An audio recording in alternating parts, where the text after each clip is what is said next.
Boa noite a todos, juntos para mais uma semana dos nossos estudos rápidos do Livro dos Espíritos. Nós que estamos estudando a terceira parte do Livro dos Espíritos, que vai falar sobre as leis morais, e ainda começando essa terceira parte da lei divina ou natural. Então, nós viemos caminhando através das primeiras questões apresentadas por Kardec, vimos que a lei divina e a lei natural é a mesma coisa, e que tanto o universo material quanto o universo moral são regidos pelas leis divinas, né? No início desse tópico que nós estamos estudando, que fala da lei divina ou natural, os espíritos afirmaram que todos podem conhecer a lei divina, mas nem todos a compreendem. Mas todos a compreenderão. E deixo eles muito claro, inclusive no comentário de Kardec, a questão 619, que a evolução do espírito e as muitas reencarnações é que nos possibilitam esse conhecimento. Então vamos dar seguimento. Na questão 621, Kardec vai perguntar: onde está escrita a lei de Deus? Porque os espíritos afirmaram que todos podem conhecê-la e que todos a compreenderão com a evolução. Então, Kardec quer saber onde que ela está escrita. E eles respondem: na consciência. Ainda nessa questão, na linha A, Kardec pergunta: visto que o homem traz em sua consciência a lei de Deus, que necessidade havia de lhe ser ela revelada? Entre outras palavras, Kardec quer dizer assim: bom, se ela está escrita na consciência de todos nós, qual a necessidade do Pai enviar-nos tantos emissários? Qual a necessidade da vinda de Jesus, o mestre, governador espiritual da Terra, a fim de falar dela? Qual que é a necessidade disso se ela já está em nós? E eles respondem: ele a esquecera e desprezara. Quis então Deus lhe fosse lembrada. Ele, o homem. Né? Nós não podemos nos esquecer aqui que Deus nos fez o mínimo para que nós pudéssemos nos construir para o mais. E essa frase, quem diz esse pensamento é de Schweitzer, um grande teólogo que viveu há muito tempo atrás.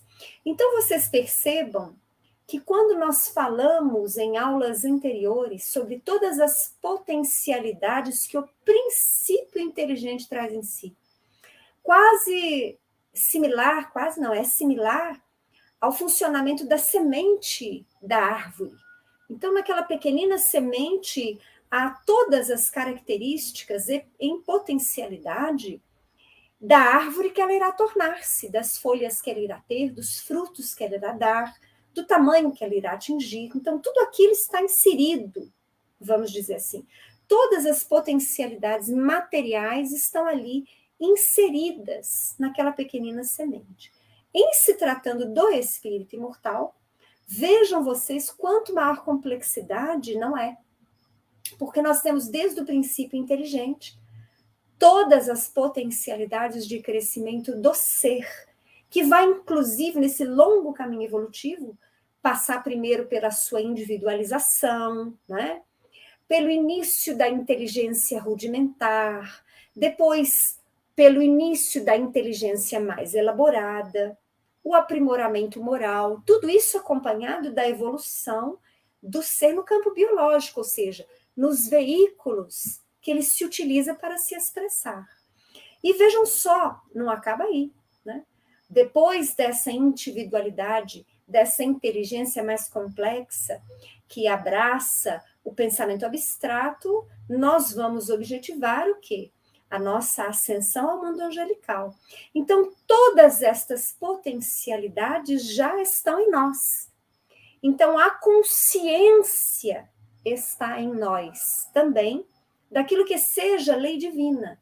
No entanto, como nós começamos simples e ignorantes, é necessário que Deus nos revele de tempos em tempos, ou chame a nossa atenção, ou que ele funcione com gatilhos educacionais para que nós possamos despertar para realidades diferentes daquela que nós estamos vivendo, né? Então, em determinado momento, o cristianismo estagnou-se, mantido por dogmas, por grandes erros das igrejas tradicionais. Nós temos como exemplo as cruzadas e a Inquisição. Então, num movimento de busca de esclarecimento do homem, surge então o Espiritismo, assim como as demais revelações, para vir dizer ao homem: olha, está na hora de despertar, o seu pensamento agora tem de evoluir. Vocês estão saindo de uma fase, precisam adentrar outra fase. Então, os reveladores da mensagem divina surgem para nos recordar do movimento que é nosso de despertamento da própria consciência. Vamos seguir. Na questão 622, Kardec vai perguntar: confiou Deus a certos homens a missão de revelarem a sua lei? Indubitavelmente, respondem eles. Em todos os tempos houve homens que tiveram essa missão. São espíritos superiores que encarnam com o fim de fazer progredir a humanidade. Então, o movimento é uma constante universal, é da lei. Nós podemos afirmar que a lei do progresso é também uma lei divina, uma lei natural. E a lei do progresso nada mais é do que a lei do movimento, do crescimento, da evolução dos seres e de absolutamente tudo no universo. Então, de tempos em tempos, Deus envia emissários espíritos superiores a fim de nos chacoalhar um pouco, para fazer com que o progresso caminhe mais rápido. Se não fosse, há cerca de 40 mil anos atrás, a vinda de milhões de espíritos expulsos do sistema de Capela, que aqui reencarnaram e deram nascimento, deram origem a 4 grandes raças. Se não fosse pela vinda destes milhões de espíritos, certamente nós não estaríamos na Terra como estamos hoje. Por quê? Porque estes milhões de espíritos alavancaram o progresso. Os espíritos primitivos da Terra estavam ainda muito incipientes. Mal viviam em sociedade, ainda eram basicamente nômades, sedentários, viviam da colheita dos frutos, não sabiam utilizar a agricultura, não sabiam ainda regras para conviver em pequenas tribos, não sabiam quase nada, tinham recém-saído dos animais e ainda se assemelhavam muito aos animais.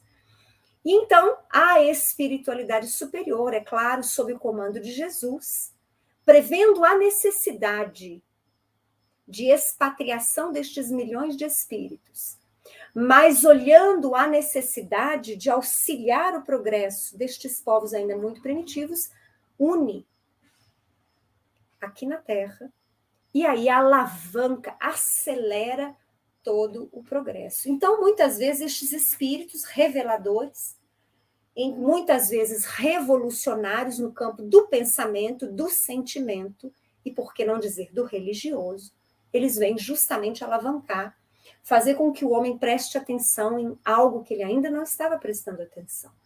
Então, nós não temos só Jesus, nós temos antes dele Moisés, nós temos Jan Hus, nós temos Calvino, nós temos Lutero, isso só para dizer uns mais conhecidos dentro do ambiente religioso, porque nós vamos ter muitos espíritos com tarefas de alavancar o progresso. Um Galileu, um Copérnico, um Einstein, né? E quantos outros? No campo da filosofia, no campo da medicina.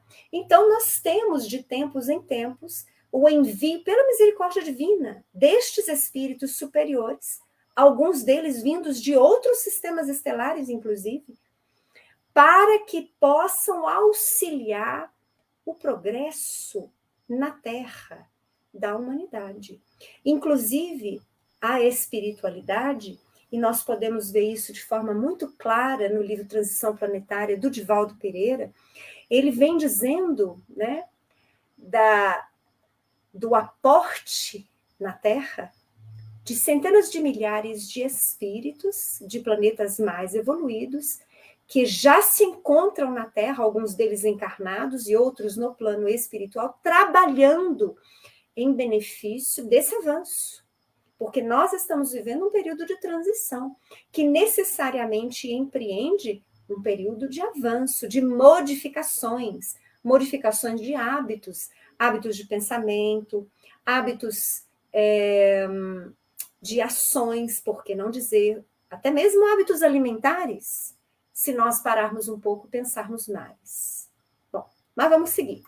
623, Kardec pergunta: os que hão pretendido instruir os homens na lei de Deus, não se têm enganado algumas vezes, fazendo-os transviar-se por meio de falsos princípios? Entre outras palavras, Kardec fala assim, então tá, nós concordamos, aceitamos que existem espíritos superiores que são enviados de tempos em tempos pelo Pai.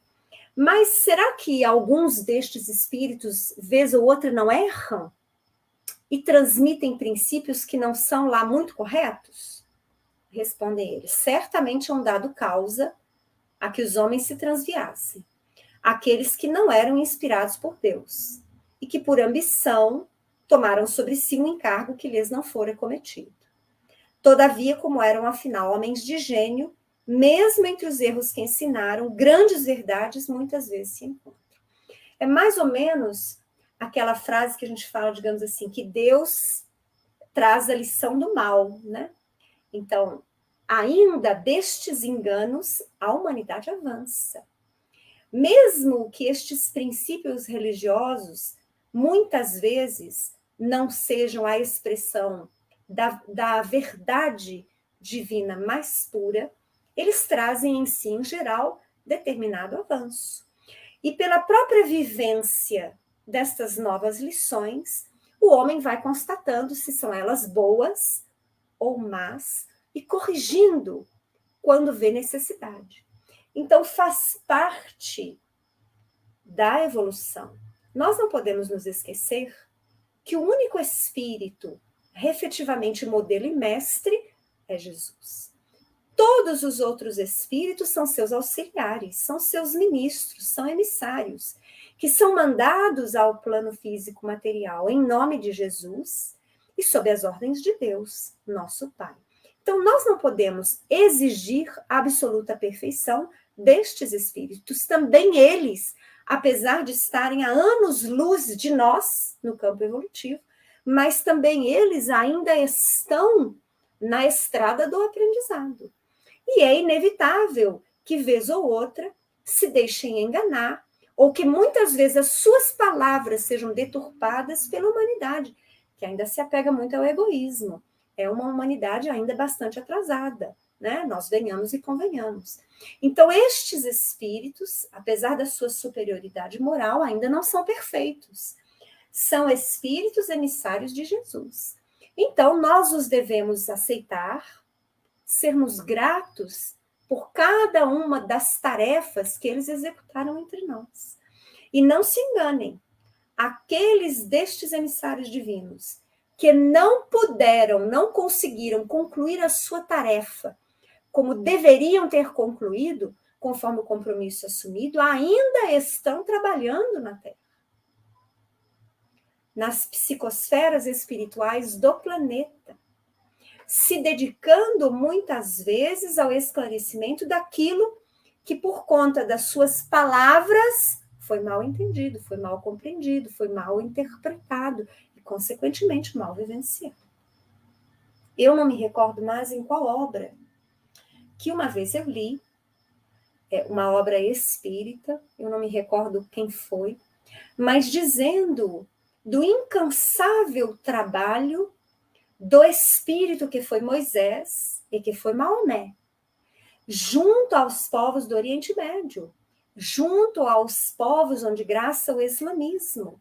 São milhões de seres.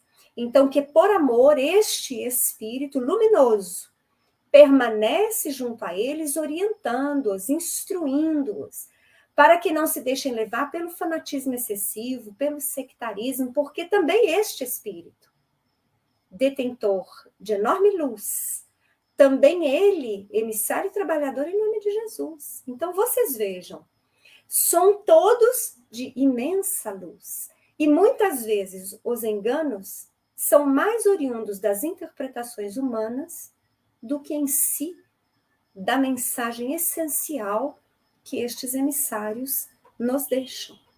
Bom, vamos continuar.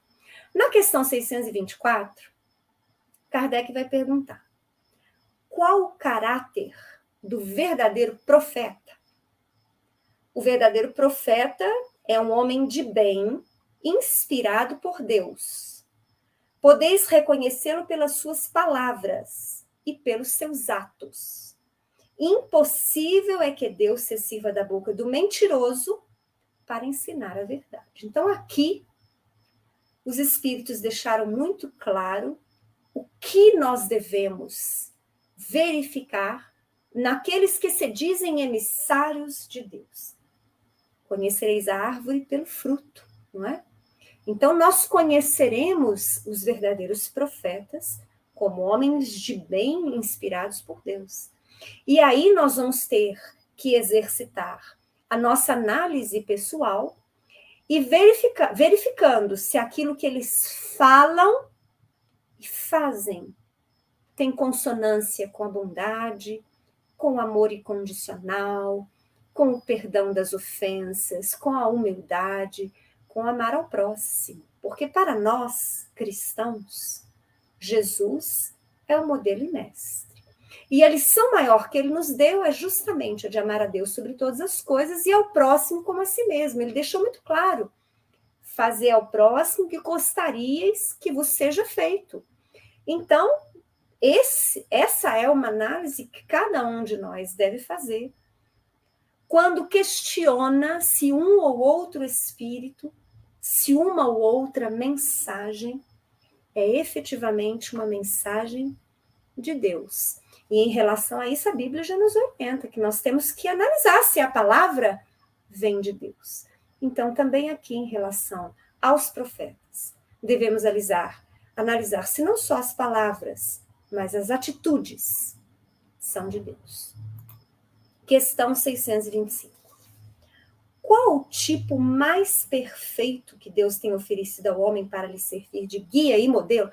Qual o modelo de perfeição que Deus concedeu para nós homens, para que nós possamos nos inspirar e seguir Jesus? Então, os espíritos foram muito simples nessa resposta. Vocês vão me dizer assim: mas e os espíritos de outras religiões? Como será para eles? Também eles têm os seus modelos. Para nós, espíritas cristãos, nós consideramos Jesus como mestre. Para nós, ele é o governador espiritual da terra. Mas para as demais religiões, que não o aceitam como mestre e como modelo, nós não podemos nos esquecer que a mensagem de amor é universal. A mensagem de respeito, de caridade, de harmonia, via de regra, é constante em todas as religiões, sejam elas ocidentais ou orientais. E aí, nós poderíamos nos arriscar a dizer: hoje, Jesus ainda não é unanimidade na Terra, mas o amor é. E isso ainda é o mais importante, porque certamente o mestre, na sua humildade, na sua dedicação, ele nunca desamparou nenhum povo. Ele nunca deixou de enviar dos seus emissários que pudessem falar na linguagem necessária a cada uma das culturas, as línguas que nós vamos encontrar na Terra. Então, ninguém está desamparado. A mensagem divina, essa lei natural, lei divina que nós estamos estudando, está inscrita na consciência e se encontra revelada desde todos os tempos, em todos os quadrantes da Terra. Kardec aqui vai fazer alguns comentários muito interessantes. E eu separei para vocês. Para o homem, Jesus constitui o tipo de perfeição moral a que a humanidade pode aspirar na Terra. Deus nos oferece como o mais perfeito modelo, e sua doutrina é a expressão pura da lei do Senhor. Aqueles, por sua vez, que transviaram os homens, ensinando falsos princípios, se deixaram dominar por sentimentos terrenos e confundiram as leis que regulam as condições da vida da alma, com as que regem a vida do corpo. Muitos apresentam as leis humanas como leis divinas, para servir às paixões e dominar os homens. Vocês me perdoem aí eventuais erros de português. Às vezes eu estou digitando muito rápido e não fico olhando no teclado. Eu vou olhando para o livro, digitando, e depois, na hora que eu vou ler, aqui na aula que eu vejo que tem erros. Vocês me perdoem os erros de grafia. Bom, então aqui, Kardec, no seu comentário, vem dizer exatamente o que os espíritos afirmaram na resposta, que Jesus é o modelo e guia, mais pura expressão da verdade do Senhor. E que muitos daqueles que erraram, que deturparam as mensagens divinas, muitas vezes se deixaram tomar e confundiram o que seria da matéria com o que seria da alma. Quer dizer, quais seriam leis para a civilização material e quais são leis imortais para o espírito. Isso fica muito claro quando nós analisamos, por exemplo, o Velho Testamento. Aqueles que já tiveram a curiosidade de ler, fica de muita clareza para nós que o Decálogo compõe-se de orientações divinas. São leis efetivamente divinas. Elas não caem em desuso. Os milênios passam e todas as assertivas grafadas no Decálogo continuam essencialíssimas. Não matar, honrar seu pai e sua mãe, não cometer adultério. Então, tudo ali ainda permanece hoje, 21 séculos após, e mais, né? Na verdade, Moisés viveu cerca de 600 anos antes de Jesus, 6 séculos antes de Jesus. Então, vocês vejam há quanto tempo faz. E estas leis divinas permanecem íntegras e essenciais para todos nós. No entanto, se nós formos estudar o Velho Testamento, ou seja, se a gente ler lá em Gênesis, depois em Números, em Deuteronômio, e formos estudando, nós vamos perceber muitas leis ditadas por Moisés que não têm caráter divino. Nós vamos encontrar lá, por exemplo, eu não tenho agora, deixa eu ver, não acho que tem. Vamos ver se eu encontro aonde que eu vou ter. Eu vou ter lá em Números, capítulo 31, versículos 17 e 18, Moisés mandando matar as crianças e mulheres dos madianitas, deixando só as mulheres virgens, que os hebreus poderiam pegar para si. Vocês acham que isso é uma lei divina? Não. Mas, naquela ocasião, Moisés teve de dizer para todos os que o seguiam, para todos os hebreus, que era uma lei divina, porque senão ela não seria obedecida. Se tratava ainda de um povo rebelde, né? De um povo ainda muito embrutecido, um povo que não era evoluído nem intelectualmente, nem moralmente, então que precisava de leis duras. E estas leis eram colocadas para todos como leis divinas, porque senão eles não obedeciam. Mas não é uma lei divina. Querem mais? Lá em Deuteronômio, capítulo 21, versículos 20 e 21, Moisés manda matarem o filho rebelde por apedrejamento. Então ele diz assim, olha, se seu filho é muito rebelde e não obedece o que você manda fazer, está sendo motivo de dissabores para você, você o leva perante a comunidade e lá ele vai ser apedrejado até a morte. Isso é uma lei divina? Não. Vocês vejam que eram leis ditadas por Moisés, que dizia que elas eram de origem divina, mas nelas nós podemos ver claramente isso que Kardec está falando. Atendia a comunidade material, que precisava ainda de uma dura repressão, para que se segurassem as suas paixões, as suas tendências inferiores. Agora, não era, de forma alguma, uma lei oriunda do Pai. Mas vamos continuar. Eu estou pegando as anotações, viu, gente? E, de repente, hoje estou falando um pouquinho mais da Bíblia, porque eu estou fazendo um estudo um pouquinho mais profundo da Bíblia, e, às vezes, calha alguma memória minha de algo que eu acabei de anotar, como esse, por exemplo. Bom, questão 626. Kardec pergunta: só por Jesus foram reveladas as leis divinas e naturais? Antes do seu aparecimento, o conhecimento dessas leis, só por intuição os homens o tiveram? Olha que importante essa pergunta de Kardec. Ele quer saber, assim, só Jesus trouxe efetivamente essas leis? O resto era só intuição? E aí vocês vejam o cuidado dos espíritos nesta resposta. Já não dissemos que elas estão escritas por toda parte? Ou seja, os espíritos estão tendo cuidado aqui de acabar com qualquer possível sectarismo. De algum cristão falar assim, não, só Jesus trouxe a lei divina. O resto não é lei divina. Então, os espíritos já de pronto falaram assim, não, elas estão escritas em toda parte, não são exclusivas de Jesus. Olha a importância disso. Continuam eles. Desde os séculos mais longínquos, todos os que meditaram sobre a sabedoria hão podido compreendê-las e ensiná-las.